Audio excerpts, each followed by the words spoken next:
All right, geometry students, let's look at Unit 4, Lesson 9, using trigonometric ratios to find angles.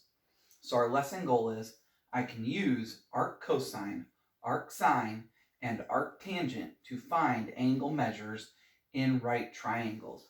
So we understand what cosine, sine, and tangent are, and they allow us to find missing sides. But kind of their opposites, if you think of algebra, are the arccosine, arcsine, and arctangent. So they allow us to figure out what angles match up with the sides so that we can kind of work backwards within these problems. So our vocabulary is, we have cosine, which is our adjacent leg of an angle divided by the hypotenuse. Our sine is the opposite leg of an angle divided by the hypotenuse. Our tangent of an angle, which is the opposite leg from the angle divided by the adjacent leg by the angle.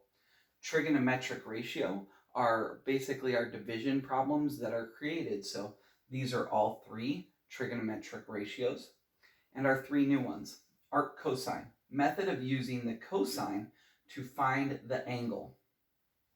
Arcsine, method of using the sine to find the angle. And arctangent, method of using the tangent to find the angle.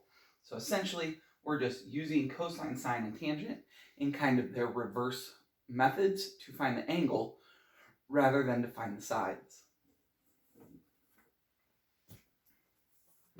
So here is our warm-up. I'd like you to try this and bring it to class tomorrow to kind of start our discussion. So a triangle with side lengths 3, 4, and 5 is a right triangle by the converse of the Pythagorean theorem. What I want to know is, what are the measures of the acute angles? So one of the angles is a right angle. Please figure out what measure the other two angles would have to be to make this work. Bring that to class tomorrow, and that will start our discussion. Thanks.